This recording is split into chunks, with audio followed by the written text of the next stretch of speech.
In the home she once shared with George Gerbic, Lindy Williams lies to police about a secret she'd been keeping for 10 months. That mat was here. There was blood on that. She's reliving an argument they had in September 2013, claiming her violent partner cut her, then slipped in her blood after she hit him with a stool. I don't know where he hit his head, but I heard a bang. But by this time, she claims she fled, returning days later to find George in pieces in the bathroom. And I pulled the plastic back, and I could see George's black T-shirt, and then I could see a part of an arm.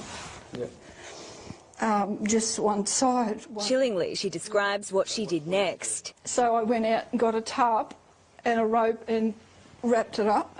Taking his torso to the garage. Because I'd fainted a couple of times, I started thinking, did I do this?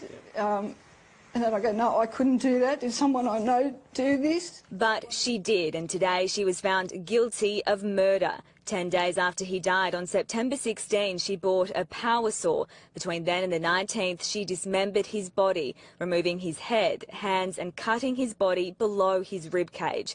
On the 19th, she travelled to Cedar Pocket Road near Gympie to dump his torso and set it alight. Her cover-up was sophisticated. She bought herself an engagement ring and told everyone George had gone overseas, texting and emailing his family and friends from his devices for months. She kept lying after she was caught. And I've got photos of this too, and I don't know if the doctor does, but I have.